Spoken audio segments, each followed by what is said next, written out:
I am so glad that we're going to have the opportunity to talk about myths in regard to ADHD, because there are so many myths out there. So Faye, what do you think is one of the most common myths that you hear? Probably one of the number one myths that I hear from parents is that, and also from teachers, more boys than girls have ADHD. Oh yeah, I've heard that too. Yeah. Right. So in fact, though, what we know is that often boys are diagnosed earlier, in part because they display more of the outward symptoms of ADHD, the hyperactive or impulsive behaviors, and those often get noticed first, either by parents or by teachers in school. So I can see that happening quite a bit in the classroom. The teachers pick up on that, and then they call the parents and say, I think you need to have your child looked at for ADHD. But is it true? Well, actually, it seems to be, in terms of who comes in for clinical evaluations, that more boys do come in those earlier childhood years. However, what we also know is that girls often have the inattentive type of ADHD, and I think our belief clinically is that that often doesn't get noticed until around 4th or 5th grade, where there's more of an emphasis on being organized, working independently, and teachers begin to notice that, gee, I've got a student in my classroom who is, struggling with, paying attention, but not necessarily displaying more of the outward hyperactive or impulsive symptoms. So the girls do have ADHD as Yes. well, but some of the symptoms they have aren't as noticeable.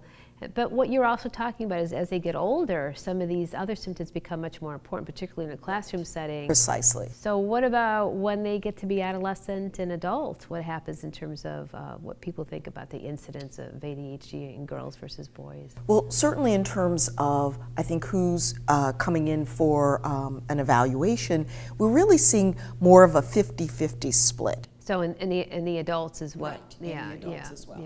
Yeah. So another myth that I think about a lot, because we do so much brain imaging research over the years, is people calling us and asking us if they can come in and have some brain images taken in their child to diagnose whether or not they have ADHD. Right.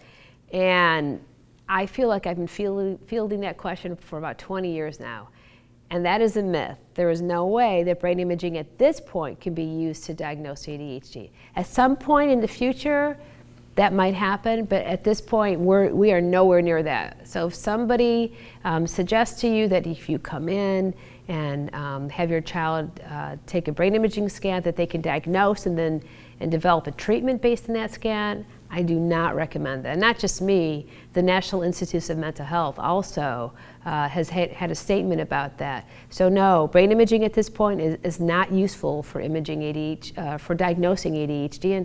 And oftentimes we can tell just when the person walks in and we do interviews and rating scales. There are some situations where it's a little bit, definitely takes more time and it's not as clear, but at this point we do not recommend imaging as a diagnostic tool for ADHD. What are some of the other myths that you've encountered? Well, one of the other myths, and this often comes up in parent education groups or in parent talks, is that the use of stimulant medication in children might lead to later drug abuse. And I think part of that concern is that, in terms of the chemical composition, the therapeutic use of, methylphenidate or other psychoactive treatments for ADHD are very similar to their counterparts that are, out on the street. And so I think that leads to a confusion amongst parents of, why am I giving my child a drug to treat them therapeutically that seems kind of close to what actually might be more of a street drug. And in the literature, there has been some, mixed information. There's certainly been information and studies that show early treatment with psychopharmacology has actually had more of a protective effect for children later on as they meet those risk ages such as adolescence and early adulthood, where there might be a risk to engage in drug-seeking behaviors. But there have also been some other studies where they haven't found those same protective factors. So this is an area that's still a major ongoing area. But there's no evidence that it increases your likelihood to use substances of abuse or illegal drugs, right? Yes. So the ADHD we know is associated with higher rates of substance abuse, but it's not the medication that's causing it. Precisely. Yeah, so that's why I think it also can be confusing to a parent. Right. Another myth that I frequently encounter is that parents and teachers think that if a child gets on ADHD medication, that's going to cure their academic problem. Same thing for a college student. They're hoping they're going to get that magic drug and all the academic issues are going to go away, their grades are going to improve dramatically and so forth. And we do see sometimes some short-term effects where the medication can have a really impactful, make a difference in terms of getting homework turned in and following instructions and listening to the teacher and so forth. But so many of these academic issues are there for years, and to expect that it's going to have a long-term positive impact, I think, is really wishful thinking. And so there's so many other supports that need to be in place besides the medication. Right. And the literature's been really mixed about medication, right? There's some evidence for a short term or even for a few years can be helpful, but the long term, the data doesn't suggest that those academic improvements really hold up over the years, right? Right. I was going to say, and the other piece is that many kids who are struggling in school, it's not just the ADHD symptoms. Some of those children actually have what we call either a learning disability or perhaps a learning difference, and then those kids actually need, in addition to whatever medications might be helpful for ADHD, need actual educational interventions, whether it's in writing or reading or math, to be able to address. Yeah, it can be a much more complex problem. Precisely. And it's not, there is no magic bullet, right, unfortunately. Right. So what are some of the other myths? One of the other myths that occurs is, I think, a concern that ADHD is being overdiagnosed. Many people will say, you know, I didn't hear about ADHD when I was a kid. Why are we suddenly hearing all about it? And certainly there are many reasons I think that could be happening. One, I think that just as a culture, we've become much more attuned to when a child is struggling and having difficulty in trying to determine what's the source of that. So I think that perhaps there's maybe an earlier and more thorough investigation of why a child is having difficulty. So it's not so much that we're seeing more ADHD, but that we are picking up on those symptoms and trying to offer treatments and supports. So that's a good thing, actually. So that is actually a good thing, I think, yeah. I think there is some concern, though, because we've seen prescription rates rise. Yes. So, and just because, unfortunately, medication is being prescribed doesn't mean necessarily that a thorough evaluation was done. And I think the public does need to recognize that, that the prescribing isn't as closely tied to good evaluations as we would like. The other, I think, reason that parents and people in the public is concerned about the overdiagnosis is that so many people who have attention problems think automatically that they have ADHD, or some will say to them, oh, you're clearly having ADHD symptoms, you need to be evaluated. But there's so many reasons why people can have problems with attention. You know, and sometimes I feel like our job is really to do detective work and figure out what might those other reasons be why somebody is having problems with attention. So we know stress is associated with attention. If you have new job responsibilities, if you're an adult, that can lead to problems with attention. Other psychiatric problems for sure. Anxiety is something that I think I hear most frequently, especially for some adults as well, when the pressure starts building at work or there's some change in their personal situations, that they start to then thinking about ADHD, when there really can be so many other factors. Even learning disabilities. Yes. If you're having problems with learning, it doesn't necessarily mean that you have ADHD. It could be the learning disability or a learning difference that's contributing to the problems with attention.